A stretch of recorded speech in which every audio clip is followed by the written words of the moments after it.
My, former Texas men's tennis coach and author, Michael Center. And we're congratulations thank on you. the I book, wanted to be more like you. It's tough Breaking. to be more like you, but I'm doing the best I can. Hey, you're doing yeoman's work. You're how does it feel to be a published author? Well, this is something I wanted to do. I will be the first one to say that I was not particularly good at it. I wrote this book and I looked at it and I read it and it was not very well done. And a friend of mine who actually happened to be the student reporter at the University of Kansas when I was on the tennis team, and I had coffee and he's like, "What are you doing?" I said, "I'm trying to do more speaking." He said, "Well, you need a book." I said, "Well, I wrote a book, but it's not very well done." So I can't take all the credit. He helped me put it together. I think it went from actually a pretty poorly written book to a pretty well written book. But I'm going to give him most of the credit, and it has my name on it, and I'm proud of the finished product. But he did a great job. Well, as I said earlier in the show, it's a book about perseverance and overcoming monumental adversity. You were in the wrong place at the wrong time, and it's a book that others can take lessons from if they're facing adversity in their life, because you found, and I'll let tell the story. I mentioned to Zay that you basically were asked to help get a kid into school by the basketball program, because the kid wanted to be a manager for the basketball team, and then all hell followed. Why don't you That's take it from there? well, to talk about the story itself, you have to go back to 2012, and I'll just give a quick run through. But uh, on the ballot that year, there was a referendum to build a new medical school on campus. University of Texas flagship school wants to have a medical school on the campus, and I voted for it. Everybody voted for it. It passed pretty easily, but no one ever told me that the building was going to be built right on top of our tennis courts. I had no idea. And at the time, DeLoss Dodds was the athletic director. He called me and he said, "Hey, they're going to build a new medical school. The problem is they're going to have to tear down your tennis courts to do it." And so I said, "Can we hold them off at least till the spring of 14?" Because they wanted to do it in December or January of 13 into 14. I said, "We're in the middle of our season." So as soon as we finished our year in 14, they tore the facility down and they built the medical school. Well, at that point, DeLoss had left. Steve Patterson had come in. Chris Plonsky and Steve Patterson are running the department. They come to me and some donors and say, "Hey, we need $10 million to build a new tennis center. And when you get it 10, we'll come up with the other five, and then we'll put a shovel in the ground." And that was a lot to ask because we just raised $8 million to build an indoor tennis facility. And so I get this phone call, and now I'll get to where you are a few months later, and I'm struggling to come up with $10 million, and so is the department. I mean, no one can come up with a $10 million when I I present it to people. They say, "Well, the university tore it down. Why isn't the university, building the new facility?" And at the time, DeLoss had promised us $15 million to redo the tennis center, and we were going to build it out at Whitaker Fields at 51st and Guadalupe, and that money disappeared. I have my theories. I don't know exactly what happened, but that was the transition when Mac left and Charlie Strong came in. And as you know, there's a lot of money that goes out the door when you make a coaching change like that. So I'm trying to find $10 million, and I get a call, and This guy, I know him. He's in and out of the basketball office all the time. He's friends with the coaches, and he says, "Hey, this kid wants to come into school. He's wants to be the basketball manager." Um, pretty. We'd never done anything like this, but I'd never been asked to raise $10 million before. The father is well off, and kids get into school in various ways. We all know that. I don't need to go into all the detail, but they're kids who've gotten into school for years and years and years in various ways. Um, and I put the kid's name in, and I went and met with the athletic department. I said, "This young man will never play tennis. He will be the basketball manager. You have to issue a letter of intent, which requires a tremendous amount of vetting. Everybody knew who he was. He had to get a physical. They assign a room to him. He gets hired by the department. He's in the human resource. It's no secret what's going on. Fast forward, I made a mistake. I accepted some money at the end. I never intended to do that, but I did. I admitted to that. I didn't feel like it was a bribe because it wasn't like, "Hey, give me this, I'll do that." But we raised about $600,000 to $700,000 for the department, and they were all fine with it. They signed off on it. I'll say this one thing: no one came to my office and said, "How did this young man go from being a tennis player to the basketball manager?" Not one person asked me that question. And Yeah. everybody knew. It wasn't a secret. Everybody knew. And 5 years later, the FBI shows up at my door. They'd wiretap me and got me to say, I guess, what they wanted me to say. They knew nothing about the tennis center. They knew nothing about anything. They didn't know anything about me. They shackled me. They arrest me. And then 6 months later, the University of Texas puts out, "He's a lone wolf in this. We didn't know anything. He did it all." Well, at that point, I'd had to decide whether I had to plead guilty and fight the university and fight the government. And the cost associated with a fight like that is off the charts. I can't even begin to describe to you what it's like emotionally and financially to try to take on that battle. And I made a quick decision that I was not going to take on that battle and risk my children's future and where they could go to school and lose my house. And so I pled guilty. And I knew that I didn't defraud the school, but I had no choice. But once you plead guilty, there's no coming back. You can't say anything. You're told if you say anything, the judge could be more punitive towards you. The university wrote this report, which was an internal investigation. I said, "Well, if you want to really find out something, I would think you do an external investigation, and you would think that they would interview myself or my assistant or people associated with what was going on." But none of that happened. They just said it was all on me. So I couldn't say anything. And I go and I end up going to prison, and I wanted to write this book and tell my side of the story and how this process truly evolves. Because no one just walks in the door at the University of Texas and becomes a student athlete. It's not possible. And my question to them would be, if I did this all by myself, please explain to me how I did it.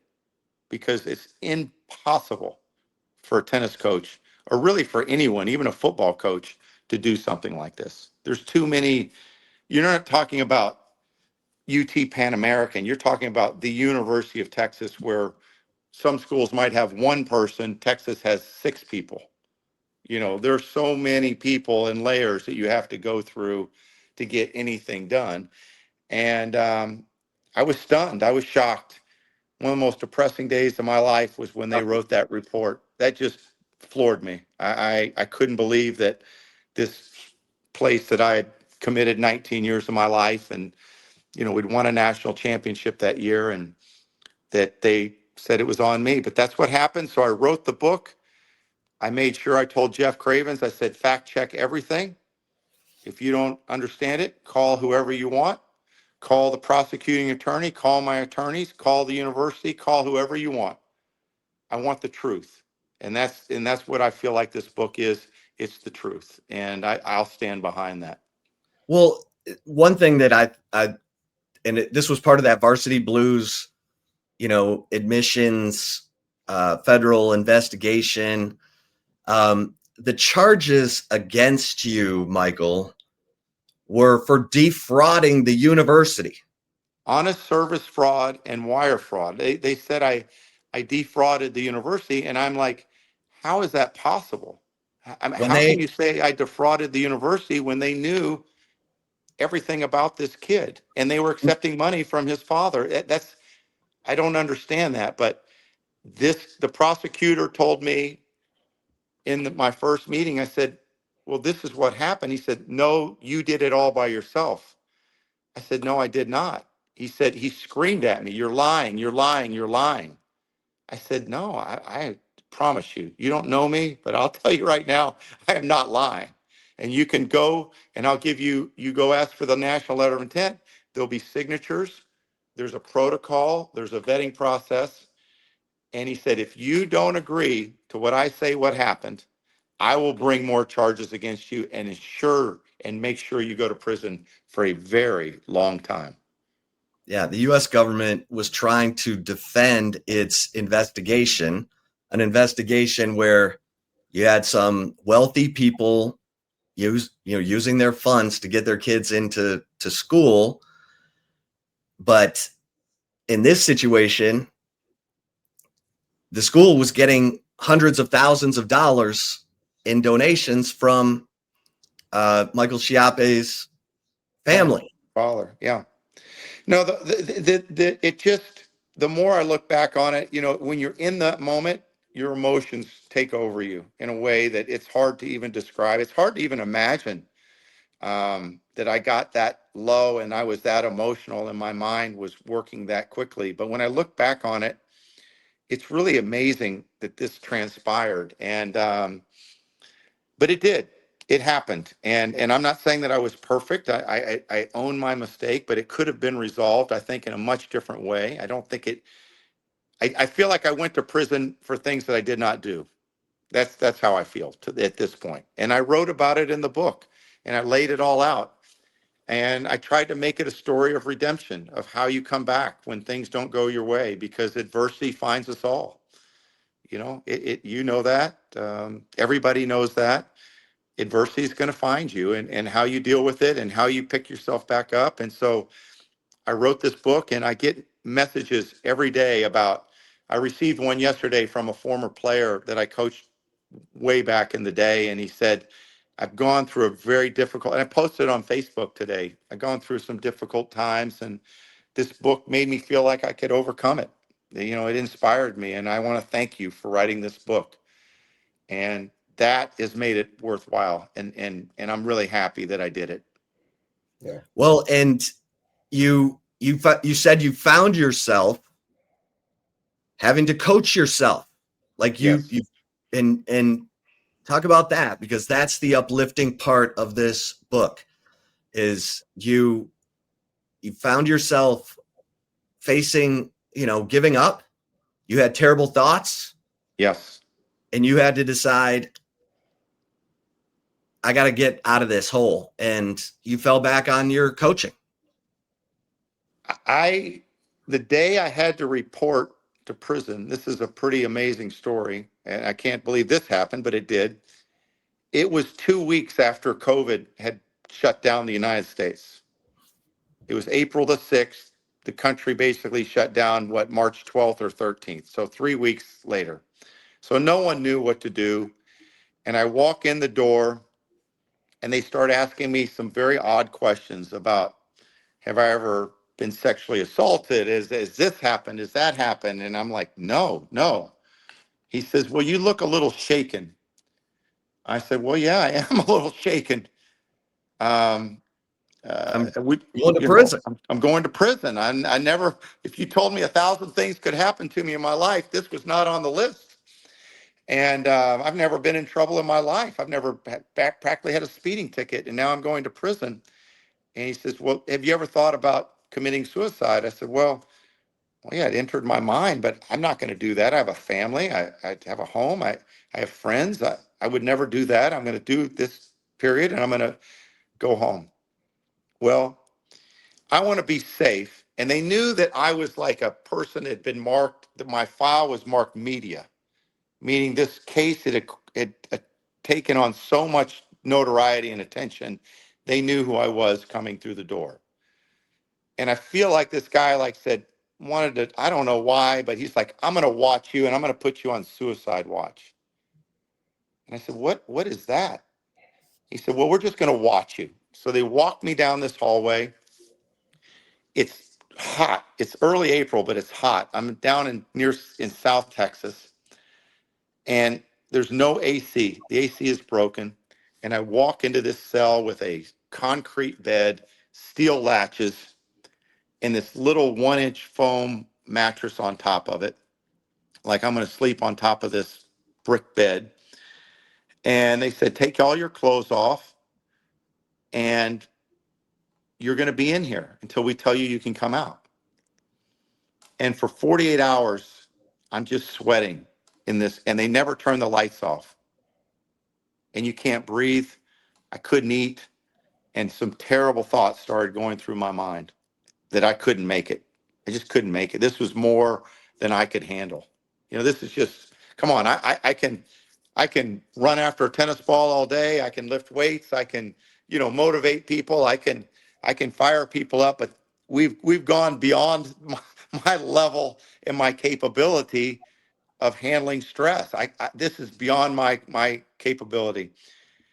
And I had some terrible thoughts. And at that moment, I said to myself, I took a deep breath. I'll never forget. I took this deep breath and I said, what would you say to your team right now?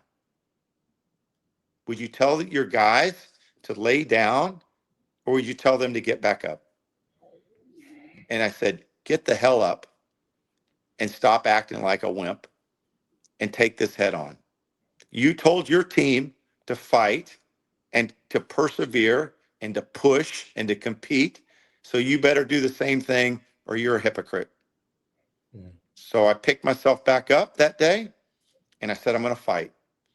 And I started fighting again. And that was the day that I changed my mindset that I was not going to let them beat me. They were not going to have the last word.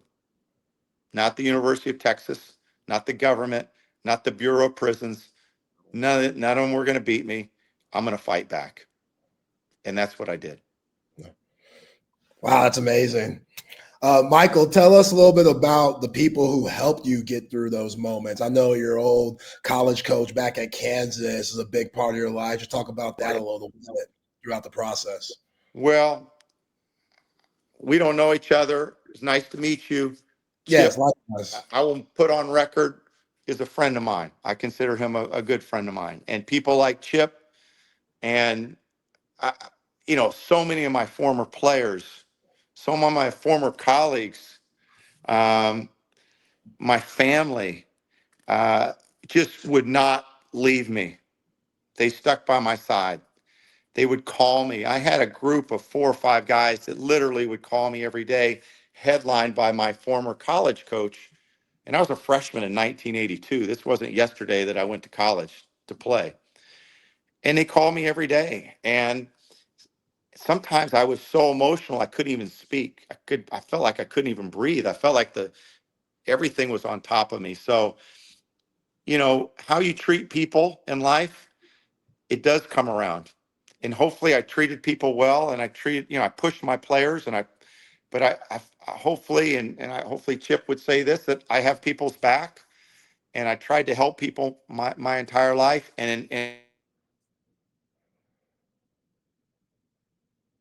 Oh, we're frozen. Are we frozen? Yeah, I think so. Man, what is going on? All right. I think our connection is frozen. Let's hope that we can get Michael back, because there are a couple more questions I want to ask. There he is. Okay, let's bring him back. Given to people, I feel like came back to me.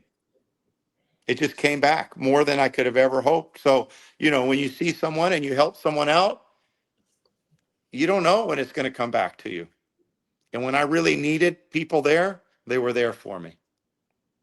Yeah. And we're talking to Michael Center, former Texas men's tennis coach. The book is Breaking Serve: From Championship Coach to Prison and the Journey back. And I've read the book. I think it's an uplifting book.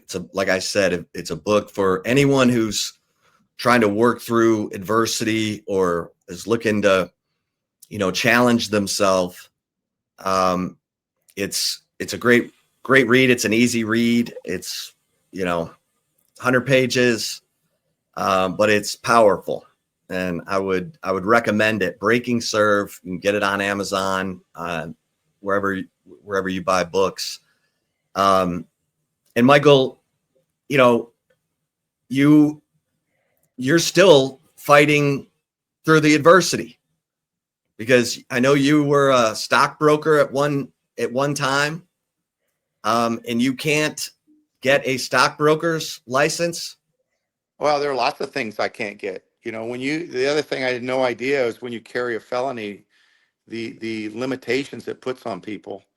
And I think that's a real issue in the criminal justice system, that it really, I think the system is designed for people to go back to prison. I hate to say that, but I think that's the truth. You offend, you come back out. It's difficult to work. It's difficult to, if I wanted to sell real estate, if I wanted to trade, if I wanted to work for a brokerage firm, it would be impossible. You couldn't get a license. And so it puts people in a difficult position. Luckily, I was, old enough and established enough and able to get back on my feet. And I'm a tennis coach. I can do some tennis. I do some other things. But if you're 25 or 30 years old and trying to restart, it makes it very, very challenging. So yes, I considered that, but there's no way I could do it again because I couldn't get my license back. Well, and tell everyone what you're doing now, because your former assistant coach at the University of Texas, David Roditi, Yes, is now the head coach at TCU. correct. And he's won a national championship now. Yes, he's doing a great job. So I'm up And here in Fort Worth. I still have my home in Austin. So I go home on the weekends and see my wife. My children have one's in New York working, the other one's a senior in college, and they're doing great.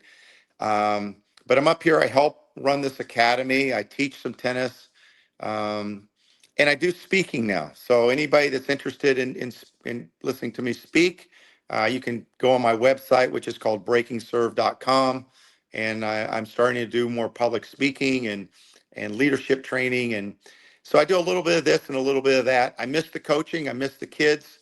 It's changed a lot since I left in 2019, but I'm doing great. I'm outside. I'm working. I'm having a good time. And Coach Roditi has been great. We're very close. He was my first assistant at Texas, and he's built a phenomenal program here at TCU. Yeah. Well, Coach, talk about your 5 pillars that helped you get through this process. I thought that was fascinating. Just talk about that a little bit. Obviously, don't give us too much because y'all need to go out and get the book. But Yeah, I want you to go get the book. It's very interesting. When I wrote this book, I thought a lot about leadership and how I would coach and how I ran my program. And I wrote these things down. And the first one was empathy versus sympathy. And I use this example. When DeLoss was there as the athletic director, and I remember I was having a challenge with something in my life and with my family, and I went to see him. And I told him that I needed to do some things to help my family, and I was going to be out in the mornings a little bit. And he looked at me and he just said, "Michael, you need to take care of your family first." That's how DeLoss would handle something like that. And that's why you wanted to run through a wall for him. You cared because you knew that he cared about you. He was an empathetic man, and I really it impacted my leadership. And that's how I tried to treat my players. But I learned a lot from him. I learned a lot from people like Eddie Reese, that's so I built that pillar that I wanted to be an empathetic leader. I wanted to be a transformational leader, not a transactional leader. I wanted to make people feel like if I care about you, I can push you and you're going to be able to do more than you think you can do versus me saying, hey, go hit 54 hands cross court and get it done. And I'll come back when when you're finished. I just, that was not me. So I really believe in empathy versus sympathy. I really believe in establishing roles and helping people understand their value and why their role is valued. Not everybody's going to be number one on the team or the CEO, but everybody has an important role if you want to have a successful team. The number 85 guy in scholarship needs to have a successful, feel like they're important. And we had a guy that was number 8 on the team when he played on the team in 2019. And when the season was over, I called him. I said, the team won the national championship in large part because of you. You took on the role of being the hardest worker, of trying to compete with everybody in practice, doing a great job in the weight room, cheering, and always being ready to step in when needed. So your role was so valuable, even though you weren't in the starting lineup. Then I talk about purposeful process versus the outcome. So many people focus on the outcome. What can happen to me? And if you can really understand and get engaged in the process of trying to develop things, you'll not only get better, but you'll reduce your anxiety and you can truly improve in whatever you're trying to do. I talk about, I'm not a big goal setter. I believe in standards. If I wake up and this is my standard on how I want to live my life and how I want to build my team or how I want to run my business or how I want to be with my family, and I don't worry about a goal, because a goal is something, once you obtain that goal, what are you going to do? Stop? Are you done? No, you got to keep going, right? And sometimes when people reach their goals, they don't know what to do. They're lost. But if I create standards that I can do each and every day, that will not only help me live a more successful life, but make me actually probably obtain more of the goals than I would have on the other hand. And then I talk about becoming a great competitor. The fifth one, I mean, everyone can try hard, but really, what's a good competitor? You have to problem solve. You have to figure things out. You have to be quick on your feet.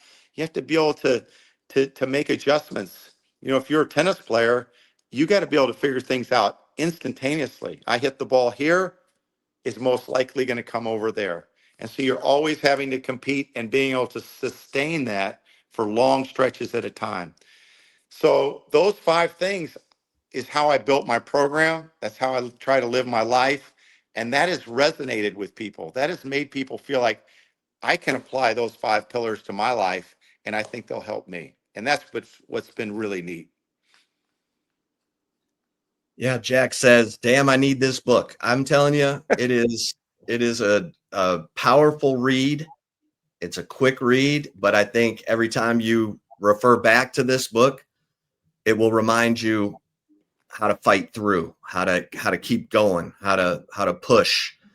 And I finished the book. I reached out to you and said I'm proud of you, because having covered Texas, I covered your story from beginning to end, and I know how difficult it was, because I was sitting there saying, let me tell your story. Let me tell your story. Maybe it can change. And going up against the federal government, it's a daunting situation, because if they want, it just seems like if they want a guilty verdict, they're going to do whatever they can to get it. And if you're going to fight them, it's going to cost you a ton.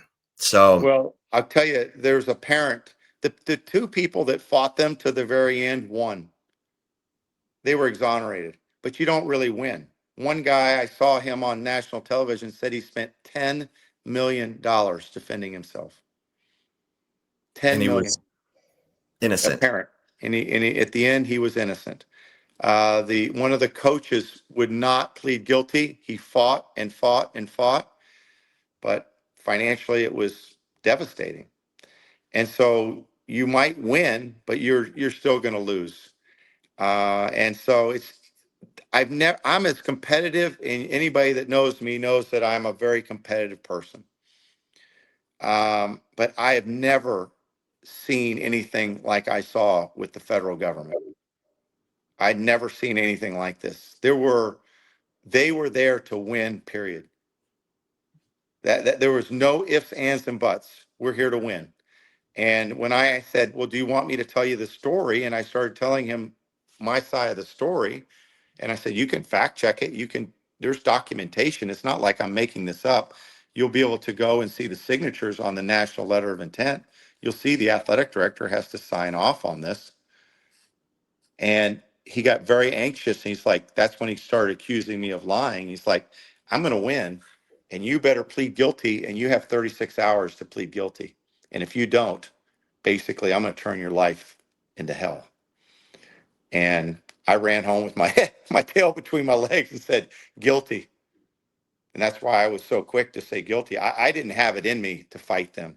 And I like to fight and compete, but I couldn't compete with that. That was too much for me. Yeah. Well, it is a powerful book. Again, Michael Center, former Texas men's tennis coach. He built a national championship team.